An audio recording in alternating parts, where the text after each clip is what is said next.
তার রাগ আল্লাহ তাআলা পানি করে দেবেন। সুবহানাল্লাহ। নবীজি বললেন, সাহাবীরা জানিয়ে দিলেন, তোমরা যখন রাগান্বিত হও তখন সঙ্গে সঙ্গে বলবে, আপনারা বলেন আউযু বিল্লাহি মিনাশ শাইতানির রাজিম। আল্লাহু আকবার। রাগ হলে এটা কি, এটা একটা হাদিস দোয়া আল্লাহ রাসূল শিখিয়ে দিয়েছেন, যে দোয়াটা করবে তাহলে রাগ কমে যাবে। তারপরে মানুষের রাগ অনেক বেশি, এটা দিয়েও কাজ হচ্ছে না। নবীজি বললেন, সাহাবীরা শুনে রাখো, রাগ শয়তানের পক্ষ থেকে আসে। শয়তান হলো আগুনের তৈরি। এই আগুনকে ঠান্ডা করার জন্য গুরুত্বপূর্ণ কথা হলো পানি। অতএব তোমরা যখন রাগান্বিত হবে এই দোয়া করবে, তারপর যদি রাগ না হবে তাহলে ঠান্ডা পানিতে তোমরা ওযু করবে, তাহলে রাগকে আল্লাহ তাআলা নিয়ন্ত্রণ করে দেবে। সুবহানাল্লাহ।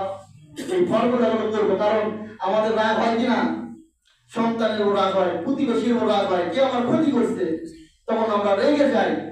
নবীজি বলেন, জান্নাতে এমন একটি দরজা রয়েছে, বাবুল কাযিমিন ওয়াল গায়যা আনিন নাস, যারা রাগকে নিয়ন্ত্রণ করে, এই রাগ নিয়ন্ত্রণকারী বান্দাদেরকে আল্লাহ তাআলা কিয়ামতের ময়দানে একটা দরজা সাজিয়ে রাখবেন জান্নাতে। এই বাবুল কাযিমিন নামক দরজা দিয়ে দুনিয়াতে অনেক মানুষ অনেক রাগান্বিত, তার সামনে মানুষ অনেক ভুল করে, অনেক দোষ করে, অথবা তার ক্ষতি করে, কিন্তু এই বান্দাটা বলে, না না, আমার রাগ আছে, কিন্তু আল্লাহর ওয়াস্তে রাগকে নিয়ন্ত্রণ করলাম, সুবহানাল্লাহ, আর তোমার ভুলকে ক্ষমা করে দিলাম। এই গুণ যাদের ভিতর থাকবে, তাহলে কাল কিয়ামতের ময়দানে আল্লাহ তাআলা বাবুল কাযিমিন ওয়াল গায়যা আনিন নাস নামক দরজা দিয়ে আমাকে আপনাকে জান্নাতের দরজাতে প্রবেশ করার অনুমতি প্রদান করবেন। সুবহানাল্লাহ। তাহলে আমরা রাগকে নিয়ন্ত্রণ করব। যদি রাগ আর বেশি হয় তাহলে বুঝবেন জান্নাতের এই দরজা আমার জন্য কি বন্ধ। অতএব আজকে আমরা রাগকে নিয়ন্ত্রণ করব, কারণ ভুল হইতেই পারে। আমি যদি তাকাই আমার জীবনে কত ভুল, আল্লাহ যদি আমার রাগ করে কি করে, গজব নাজিল করে, তাহলে কি হইতো? আমি আল্লাহর বিধান গ্রহণ করি, কিন্তু আল্লাহ তো সঙ্গে সঙ্গে আমাকে আযাব দেন না। তাহলে মানুষ আমার সামনে সামান্য কিছু করলে আমি এত রাগান্বিত কেন হয়, ঠিক না? এই কথাটা স্মরণ করতে হবে। তাহলে আমরা কি করব? রাগ হলে আমরা যে দোয়া রাসূল শিখিয়ে দিলেন, আউযু বিল্লাহি মিনাশ শাইতানির রাজিম, এটা কাজ না হলে ওযু করব, এটাও কাজ না হলে ওযু আমরা কি করব? চিত হয়ে শুয়ে যাব। তাহলে রাগ অবশ্যই কি হবে? নিয়ন্ত্রণ হবে, ঠিক কি না? নবীজি বলেন, সাহাবীরা তোমরা জানো কি সবচেয়ে বীর বাহাদুর ক্ষমতাবান ব্যক্তিকে? সাহাবীরা বলে, ইয়া রাসূলুল্লাহ, আমরা তো জানি যে জিহাদের ময়দানে যুদ্ধ করে অনেক শক্তি বিক্রমে যুদ্ধ করে শত্রুকে পরাজিত করে, এই তো বীর বাহাদুর। নবীজি বলে, সাহাবীরা তোমরা শুনে রাখো, জেনে রাখো, আমি ঘোষণা করে দিচ্ছি, সবচেয়ে বড় বীর আর মুজাহিদ হলো সেই ব্যক্তি যে রাগের সময় নিজে রাগকে নিয়ন্ত্রণ করে। সুবহানাল্লাহ। তাহলে বড় বীর যে শক্তিশালী, সে না, যে রাগকে কন্ট্রোল করতে পারে, এই বড় মুজাহিদ বড় বীর, ঠিক কি না? আমরা তো রাগ দেখে বলি আমি বড় বীর, তাই কি না? কিন্তু রাগকে নিয়ন্ত্রণ করতে হবে, নিয়ন্ত্রণ করে বলতে হবে আমি বড় বীর, কারণ রাসূল আমার পক্ষে ঘোষণা দিয়েছেন। সুবহানাল্লাহ। কেউ যদি রাগ করে বাহাদুর দেখায় বলবে, সে কি শয়তানের কি ফাঁদে পড়ে গেছে, ঠিক কি না? কারণ যে কোনো মুহূর্তে সে কোনো দুর্ঘটনা ঘটাইতে পারে। আর যখন রাগ তার কমে যাবে তখন নিজে অনুশোচনা করবে, কি করলাম। অনেক সময় হয়, আমার অনেক ছোট খুবই জিদ ছিল, এখন মনে পড়ে যে অনেক কিছু ভেঙে ফেলাতাম রাগ করে ছোটবেলায়, পরে খারাপ লাগতো যে আসলে রাগের সময় আমাদের প্রিয় জিনিস যেটা রাগের মাথায় ভেঙে দিলেন, পরে যখন রাগ কমে গেল তখন নিজে অনুশোচনা করবেন যে কি করলাম, এই জিনিসটা তো আমার প্রিয় ছিল। আর প্রিয় জিনিস যেটা আপনার থেকে হারিয়ে যায়, এই জন্য সর্বদা কাজ করে আপনার আমার পেছনে কে? শয়তান। তার এক নম্বর কাজ হলো যে বান্দা যাতে জান্নাতে প্রবেশ করতে না পারে, এটা হলো শয়তানের এক নম্বর মিশন, ঠিক কি না? আদি পিতা আদম আলাইহিস সালামের সাথে প্রথম শয়তানের সংঘর্ষ, প্রথম যে তার একটা পরিকল্পনা যে আদমকে জান্নাত থেকে আমাদের বের করা যায়, ঠিক কি না? আমরা আদম সন্তান, শয়তান কি করবে? যে আদম সন্তান যাতে জান্নাতে প্রবেশ করতে না পারে, শয়তানের মিশন হলো এটা। আর শয়তানের বর্তমানে যে রাগ, দেখেন খুন খারাপি এগুলো কোথায় সৃষ্টি হয়? এই রাগ থেকে, এই গোসা থেকে। জামার দলের লোক জিততে পারতেছে না, ওই দল বেশি কি করছে? নেতাগিরি করতেছে। অতএব ওই দলের নেতাকে খুন করতে হবে, হত্যা করতে হবে, তাহলে আমি কি করতে পারি? এমপি হতে পারবো। এই যে ইনসাইড রাগ, এখান থেকে কি এই অপকর্মের সৃষ্টি হচ্ছে। আর শয়তান চায় যে রাগ এগুলোর মাধ্যমে বান্দাকে আমি বিপদগামী করব। আর তাদের প্রিয় হলো জান্নাত, সবাই চায় আমরা জান্নাতে প্রবেশ করব। শয়তান চায় এই প্রিয় জিনিস থেকে আমি মুসলমানদেরকে বঞ্চিত করবো, ঠিক কিনা? অতএব আমরা সবসময় শয়তানকে কি করতে চাই? বেজার করতে চাই। এই জন্য রাসূল যে ফর্মুলা দিয়েছে, আমরা এই ফর্মুলাকে গ্রহণ করে আমরা রাগকে নিয়ন্ত্রণ করব। তাহলে কাল কিয়ামতের ময়দানে এই বাবুল কাযিমিন নামক দরজা রাগ নিয়ন্ত্রণকারী হিসেবে আপনাকে আমাকে আল্লাহ তাআলা এই জান্নাতের নিয়ম হিসেবে কবুল করবে। আল্লাহুম্মা আমিন। মুসলমান বন্ধুরা আমার, ৮ নম্বর দরজার বাবু তওবা। তওবা কাইদের দরজা। তওবা এমন একটি বিষয়, এমন একটি আমল যা আপনার আমার জীবনে যদি গুনাহ হয়ে যায়, ভুল হয়ে যায়, সঙ্গে সঙ্গে এই গুনার জন্য আল্লাহ তাআলার দরবারে তওবা করতে হবে, ঠিক কিনা? কারণ দুনিয়াতে কোনো মানুষ যদি ভুল করে, ওই মানুষ যদি ফিরে এসে বলে ভাই আমার ভুল হয়ে গেছে, আপনার যত রাগ হোক আপনি এই বিবেচনা করবেন যেহেতু ভুল করে আমার কাছে বলছে ভুল হয়ে গেছে, ক্ষমা চাইছে, অতএব তাকে ক্ষমা করে দেই। কেউ যদি ভুল চাওয়ার পরে ক্ষমা না করে, আমরা বলবো লোকটা আসলে কি ভালো না, লোক ভুল করছে ক্ষমা করছে, কারণ কি হতে পারে, ঠিক কিনা? তেমনি আল্লাহ তাআলা বান্দাদেরকে শিখিয়ে দিয়েছে তোমরা যখন ভুল করো তোমরা করবে আমার সাথে আপনারা বলুন রব্বানা যালামনা আনফুসানা ওয়া ইল্লাম তাগফির লানা ওয়া তারহামনা লানাকুনান্না মিনাল খাসিরিন। আল্লাহু আকবার। এই দোয়া কিন্তু আমরা করি, এটা কিন্তু কোরআনের আয়াত, আর এটা সাধারণ না। আল্লাহ তাআলা নিজে সাইয়েদনা আদম আলাইহিস সালামকে এই বাক্য শিখিয়ে দিয়েছেন। কারণ আদম আলাইহিস সালাম শয়তানের ওয়াসওয়াসায় পড়ে যখন জান্নাতের মধ্যে আল্লাহ তাআলা হুকুমকে লঙ্ঘন করলেন, আল্লাহর রাগান্বিত হয়ে গেলেন, অসন্তুষ্ট হয়ে গেলেন। আদম আলাইহিস সালাম কান্নাকাটি শুরু করলো, কি করলাম? শয়তানের ঠোকায় বলতে অন্যায় করলাম। তখন আদম আলাইহিস সালাম এই কোরআনের আয়াত দিয়ে আল্লাহর কাছে কি বলে? তওবা করলেন, ক্ষমা চেয়ে আল্লাহ আমি তো আমার নফসের উপর জুলুম করেছি, নফসের উপর আমি বড় চাপ দিয়েছি, কালে যুদ্ধ করেছি আল্লাহ, অতএব আপনি যদি ক্ষমা না করেন আমি তো জালিমদের অন্তর্ভুক্ত অথবা ক্ষতিগ্রস্তদের অন্তর্ভুক্ত হয়ে যাব। এই জন্য আল্লাহ তাআলা এই কোরআনের আয়াতকে কোরআনের মধ্যে রেকর্ড করে দিলেন যে আদম সন্তান যখন ভুল করবে তারা তওবার জন্য এই দোয়া আল্লাহ তাআলার দরবারে বেশি বেশি করবে। সুবহানাল্লাহ। আমরা প্রত্যেক নামাজে দোয়া করি কিনা? অতএব এই দোয়া করব। ৮ নম্বর হলো বাবু তওবা। যারা তওবা করে সবচাইতে আল্লাহর কাছে প্রিয় বান্দা হলো এটাই, তওবাকারী বান্দা। ভুল করে তওবা করে, আল্লাহ বলেন আমার প্রিয় বান্দা। সুবহানাল্লাহ। কারণ আমি একটা জিনিস চিন্তা করি, আল্লাহ যদি বলতো যে শুধু আমলে সরিয়া হবে, ভালো আমল নেক আমল করতে হবে, পড়া লাগবে, তাহলে জান্নাতে প্রবেশ করতে পারবে, গুনাহ হলে হবে না, এরকম যদি হইতো তাহলে আমার পক্ষে কি জান্নাতের কল্পনা করা যেত না, ঠিক না? কিন্তু আল্লাহ তাআলা এই ফর্মুলাটা নিয়ে আল্লাহ তাআলা বলেছেন যদি বান্দার 100টা গুনাহ হয়, কয়টা গুনাহ? 100টা গুনাহ হইছে, আর 101টা যদি নেক আমল হয় তাহলে ওই একটা আমলের বিনিময়ে আল্লাহ তাআলা জান্নাতে প্রবেশ করে। সুবহানাল্লাহ।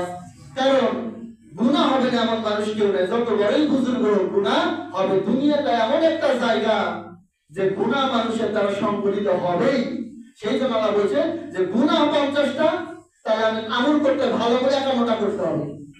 তার মানে কি গুনাহ থাকবেই, যত বড় বুজুর্গ, কিন্তু তারপরে আমরা কি আল্লাহর রহমত থেকে নিরাশ হবে না। আল্লাহ তাআলা বলেন লা তাকনাতু মির রাহমাতিল্লাহ, তোমরা আল্লাহর রহমত থেকে নিরাশ হয় না। আমার সময় পাপ করে অন্যায় করে অনুশোচনা করে যে আল্লাহ আমাকে মাফ করবে না, না এরকম কখনো না। আল্লাহ তাআলা বলেন দুনিয়ার মানুষরা তোমরা যত বড় পাপ করো, যত বড় অন্যায় করো, পাপ করে যদি আসমান জমিন তোমরা ভরপুর করো, এরপরে যদি আমি আল্লাহ তাআলাকে রহমান রহিম গফুর গফফার মনে করে আমার কাছে তওবা করো, আমি তোমাদের জীবনের সমস্ত গুনাহ খাতা মাফ করে দেব। সুবহানাল্লাহ। তাহলে আমাদেরকে বেশি বেশি তওবা করতে হবে। যদি তওবাকারী হিসেবে আমরা মৃত্যুবরণ করতে পারি তাহলে আল্লাহ তাআলা একটা জান্নাতের দরজা বাবু তওবা, এই তওবার দরজা দিয়ে আমাদেরকে আল্লাহ তাআলা ঘোষণা করবে তোমরা জান্নাতে প্রবেশ করবে। সুবহানাল্লাহ। একটি গুরুত্বপূর্ণ একটা কথা বলি যে মানুষ যখন মৃত্যুবরণ করে আমরা সময় হয় যে মুমূর্ষু অবস্থায় আমরা তো তওবা করি কিনা? আসলে তওবার আমলটা সারা জীবনে আমাদের করা উচিত। সব সময় তওবা আস্তাগফিরুল্লাহ আস্তাগফিরুল্লাহ আস্তাগফিরুল্লাহ বললেন, এটাই একটা তওবা। আমি যে কোরআন আয়াত পড়ি এটাই তওবা। আস্তাগফিরুল্লাহ রাব্বি মিন কুল্লি যামবি ওয়া আতুবু ইলাইহি লা হাওলা ওয়ালা কুওয়াতা ইল্লা বিল্লাহিল আলিয়্যিল আযীম, এটাও তওবা। অথবা শুধু জিকির আস্তাগফিরুল্লাহ, এই তওবার ঘটনা ওইদিকে যাব না। যে তওবা করলে আল্লাহ তাআলা সেই বান্দার মর্তবা বৃদ্ধি করে দেয়। তার একটা মর্তবা হলো তাকে দাওয়াতুল মুস্তাজাবা, মানে সেই বান্দা তওবা যে বেশি বেশি করে, তওবার সাথে লেগে থাকে, এই বান্দার এমন একটা দরজা মাকাম দান করে, এই বান্দা আল্লাহ তাআলা দরবারে যখন যে দোয়া করে সঙ্গে সঙ্গে কবুল করে। সুবহানাল্লাহ। আমরা অনেক দোয়া করি কিন্তু কবুল হয় না, কিন্তু যদি আমরা তওবা বেশি বেশি করি তাহলে আমরা এই দরজাটা পাবো। সুবহানাল্লাহ। আল্লাহ তাআলা আমাদেরকে তওবা করে হিসেবে কবুল করে। আল্লাহুম্মা আমিন। ৯ নম্বর বাবু সাদিকিন, সত্যবাদিতা দরজা। মুসলমান বন্ধুরা আমার, বর্তমান সময় আমাদের ভিতরে একটা বড় রোগ হলো মিথ্যা কথা বলা। আজ প্রশ্ন করি ব্যবসায়ী ভাই, আপনি মিথ্যা কথা বলে কেন ব্যবসা করেন? ভাই আপনি কেন ধোঁকা দিলেন, মিথ্যা বললেন? বলে ভাই এমন একটা সময় মিথ্যা ছাড়া ব্যবসা করা সম্ভব নয়। এমন কথা বলে কিনা যে মিথ্যা ছাড়া সম্ভব না? শুনে কি তাই? আল্লাহ তাআলা বলেন আহাল্লাল্লাহুল বাই'a ওয়া হারামার রিবা, তোমাদের জন্য ব্যবসাকে হালাল করা হয়েছে, সুদকে হারাম করা হয়েছে। এই ব্যবসা সত্য পথে করতে হবে, সত্য কথাতে ব্যবসা পরিচালনা করতে হবে, মিথ্যা কথা বলা যাবে না। কিন্তু মুসলমান হিসেবে আমাদের ভেতর সরকার আমাদের কথার ভেতর দেখবেন 50 বললে ভুল হবে, 90% মিথ্যা, ঠিক কিনা? মিথ্যা হলো সমস্ত পাপের মূল। এই মিথ্যা যে ব্যক্তি বলবে সে সমস্ত পাপ করতে দ্বিধাবোধ করবে না, ঠিক কিনা? তো মিথ্যা বলে একটা মানুষ যখন শুরু করে, এর ভিতর শয়তান ওদিকে ভয় পায় যে মিথ্যাবাদী। মিথ্যার এমন দুর্গন্ধ যে মিথ্যা বলার কারণে ফেরেশতা তাদের দূরে চলে যায়। কারণ মিথ্যা যে বলে এর দ্বারা সমস্ত পাপ সংঘটিত হতে পারে। আল্লাহ তাআলা এই মিথ্যাবাদীদেরকে কিন্তু জান্নাত দান করবে না। সেই জন্য বাবু সাদিকিন, সত্যবাদী যারা, এই সত্যবাদীদের জন্য আল্লাহ তাআলা জান্নাতের একটি দরজা সাজিয়ে রেখেছেন। সিদ্দিক আকবর আবু বকর সিদ্দিক রাদিয়াল্লাহু আনহু যে আল্লাহ রাসূলকে জিজ্ঞেস করলেন, নবীজি জান্নাতের সমস্ত দরজাতে দেখবে এমন কোন বান্দা আছে কিনা? নবীজি বলে, আবু বকর আমি আশা করি জান্নাতের দরজা থেকে সমস্ত দরজা আবু বকর তোমার নাম ঘোষণা হয়ে যাবে। সুবহানাল্লাহ। এই আবু বকর রাদিয়াল্লাহু আনহুকে নবীজি সিদ্দিক আকবর সবচেয়ে বড় সত্যবাদী হিসেবে ঘোষণা করেন। সুবহানাল্লাহ। কারণ তার বিশ্বাস এতটাই প্রবল, মিরাজের ঘটনা যখন ঘটলো সবাই তো বিভ্রান্তি ছড়াচ্ছে। এটা কোনো কথা হলো যে মক্কা থেকে বাইতুল মুকাদ্দাস যেতে কমপক্ষে 1 মাস লাগবে? নবীজি বলতেছে আমি মক্কা থেকে বাইতুল মুকাদ্দাসে গেছি, ওখান থেকে 7 আসমান পার হয়ে আল্লাহর ঘরে গেছি, ওখানে আল্লাহর সাথে কথা বলছি, ফিরে আসছি, ফজরের নামাজ পড়ছি, বসে আছি। এটা কি সম্ভব? আবু জেহেল দরুদ আবু বকরকে বিভ্রান্ত করা। আবু বকর তো নবীর পাগল, মুহাম্মদ সাল্লাল্লাহু আলাইহি সাল্লামের পাগল। আমি তাকে ঘোষণা দেই আজকে মুহাম্মদ সাল্লাল্লাহু আলাইহি সাল্লামের দলকে আবু বকরকে আমার দলে আনা যাবে। কারণ যে পাগলামি কথা বলতেছে এটা কখনো সম্ভব নয়। কিন্তু আমরা জানি আল্লাহর কাছে কোনো কিছু অসম্ভব নয়। সম্মানিত উপস্থিতি, আবু জেহেল ঘোষণা করলো আবু বকর শুনছো নাকি? তোমার নবী আব্দুল্লাহর পুত্র মুহাম্মদ সাল্লাল্লাহু আলাইহি সাল্লাম বলতেছে যে সে মক্কা থেকে বাইতুল মুকাদ্দাসে গেছে, সেখান থেকে 7 আসমান 7 জমিন আসমান পাড়ি আল্লাহর ঘর গিয়েছে, আল্লাহর সাথে কথা বলেছে, জান্নাত দেখেছে, জাহান্নাম দেখেছে, সেখান থেকে ফিরে এসে আবার বাইতুল্লাহ মক্কা শরীফে বসে আছে। এটা কি সম্ভব? আবু বকর রাদিয়াল্লাহু আনহু বলেন, আবু জেহেল এই কথা কে বলেছে? বলে মুহাম্মদ সাল্লাল্লাহু আলাইহি সাল্লাম, আমি নিজের কানে শুনেছি। আবু বকর রাদিয়াল্লাহু আনহু বলে না, আবু জাহেল শুনে রাখো, যদি আমার নবী এই কথা বলে আমি আবু বকর কোনো সন্দেহ করি না, কোনো দ্বিমত করি না, অবশ্যই নবীজির মিরাজ সঠিক হয়েছে, সত্য হয়েছে। আবু বকর বিশ্বাস করলাম। সুবহানাল্লাহ। এমন নির্দ্বিধা বিশ্বাস যদি হয় সত্যবাদী সাহেব আল্লাহ রাসূলকে বললে এটা যদি আবু জেহেল আমাকে এই ঘটনা বর্ণনা করলেন, আসলে হিকায়াত কি? নবীজি বলে, আবু বকর হ্যাঁ আমি মিরাজ করেছি। আবু বকর বলে, ইয়া রাসূলুল্লাহ কোনো চিন্তা নেই, আপনার মিরাজ সঠিক হয়েছে, সত্য হয়েছে, কোনো সন্দেহ নেই। নবীজি বললেন, আবু বকর তুমি শুধু আবু বকর না, তুমি হলে আবু বকরের সিদ্দিক, সমস্ত সত্যবাদীদের নেতা হলো আবু বকর। সুবহানাল্লাহ। এই বাবু সিদ্দিকিন সাদিকিন নামক দরজা দিয়ে আবু বকর রাদিয়াল্লাহু আনহু ডাকা হবে, এই সিদ্দিক আকবর আসো আসো আমার দরজাতে তুমি জান্নাতে প্রবেশ করো। দুনিয়াতে যে বান্দারা আমরা বাবু সাদিকিনে জান্নাতের দরজাতে প্রবেশ করতে চাই, আমাদের দায়িত্ব হলো জীবনে কোনো মিথ্যা কথা বলা যাবে না। আমরা ইস্তেগফার করব। আমার জীবনে যে সময় চলে গেছে আমি যত মিথ্যা বলেছি, আল্লাহ ইস্তেগফার করলাম, আমার জীবনে যত বড় বিপদ আসে, যত ক্ষতি হোক, আমি কখনো জীবন চলে যাবে কখন আমি মিথ্যা বলবো না, ঠিক কিনা? আল্লাহ তাআলা আমাদের কবুল করুন। আল্লাহুম্মা আমিন। আমরা আজকে কোনো মিথ্যা করে বলবো না। আমরা অতীতে যা করেছি ভুল করেছি, তওবা করলাম যে কোনো মিথ্যা করবো না। মিথ্যা কথা বললে নিজের সন্তানও কি করে না, বিশ্বাস করে না, ঠিক কিনা? একজন মিথ্যাবাদী একজন মিথ্যাবাদীকে পছন্দ করে না, অথচ আমরা হর হামেশা মিথ্যা বলি। দেখেন মিথ্যা একটা সুকুন ফলাবি বলি, যে ছোট বাচ্চা দৌড়াদৌড়ি করতেছে, মা বলতেছে বাবা আসো আসো তোমাকে কি দেবো, সোনা দেবো, মানে আসতেছে না। এক সন্তান দৌড়াচ্ছে, কই সোনা দাও, কই সোনা তো নাই, তোমাকে নিয়ে আসার কৌশল। এই সন্তান পরে আবার খেলতে গেছে, মা ডাকে বলে সোনা দেবো আসো, সন্তান বলে না তুমি মিথ্যা কথা বলো, ঠিক কিনা? ওই সন্তান আপনার কথা শুনবে না, বলবে মা গতকাল মিথ্যা বলেছে, আজকে তোমার কাছে যাবো না। এমন ঘটনা নবীজির সময় ঘটেছে। এক মহিলা ছোট একটা বাচ্চা নিয়ে নবীজির দরবারে আসলেন। ছোট্ট বাচ্চা অন্য বাচ্চাদের সাথে খেলায় মত্ত হয়ে গেছে। মা ডাকে সন্তান আসো আসো তোমাকে মজা দেব। সন্তান দৌড়ে মায়ের কাছে আসে, সঙ্গে সঙ্গে মহিলাকে হাতের মধ্যে একটা খেজুর বের করে দেয়। নবীজি বলে হে মহিলা শুনে রাখো, যদি তুমি সন্তানকে কিছুই না দিতে তাহলে তুমি আজকে মিথ্যাবাদী হিসেবে আল্লাহর দরবারে পরিগণিত হইতা। তাহলে আমরা কত মিথ্যা বলি দেখেন। মিথ্যা কখনো বলা যাবে না, সন্তানের কাছে বলা যাবে না। এটা করবো আমরা কি করি, বিভিন্ন জায়গাতে আয়াত ঠাট্টা করেও মিথ্যা বলি, কিন্তু মিথ্যা বলা যাবে না। একটা ঘটনা আমরা ছোটবেলায় করছি, আপনারা করেছেন, যে রাখালের একটা ঘটনা ছিল, বলছি কিনা? রাখাল বলতো গরু চড়াচ্ছে মাঠে, বাঘ এসেছে, লোকজন দৌড়ে আসে, আসে তাকে কিছুই নেই। রাখাল খিলখিল করে হাসে, বলে কি ব্যাপার তুমি বাঘ এসে বলছো, বলতেছে আমি তো তোমাদের সাথে মজা করলাম। দ্বিতীয় দিন আবার মজা করে বলে বাঘ এসেছে। সেদিন কিছু লোক আসে, সবাই আসে না, আসে থেকে রাখাল খিলখিল করে হাসে যে মজা করলাম। তৃতীয় দিন সত্যি সত্যি বাঘ এসেছে, রাখাল তাকে চিৎকার করে বাঘ এসে বাঘ এসে। গ্রামের কোনো মানুষ আর আসে না যে রাখাল মিথ্যা বলে, অভিষেক ঠাট্টা করতে যতই আজকে যাওয়া যাবে না। পরবর্তীতে জানা গেল সত্যি সত্যি বাঘ এসে রাখালকে খেয়ে ফেলেছে, ঠিক কিনা? যদি একটা গল্প, কিন্তু আমাদের শিক্ষা আছে যে মিথ্যা বলার কুফর। দেখেন মিথ্যা বলার কারণে আপনার জীবনটা কি হয়ে গেল, শেষ হয়ে গেল। যদি মিথ্যা না বলতেন তাহলে বিপদটা আসতো না, আপনি ডাক দিতে দেরি, মানুষ আপনার কাছে আসতে দেরি হতো না। কিন্তু আজকে আমরা যতই বলি ফোনে, ভাই আমি এখানে আছি, বাড়িতে আছি বলতেছে আমি বাজারে আছি, মোবাইল ফোনে, ঠিক কিনা? তারা আপনি বাজারে অবস্থান করে বাড়ির করে বলতেছেন, আর বাড়িতে অবস্থান করে বাজারের কথা বলতেছেন, তাই কত বড় মিথ্যা কথা, তাই না?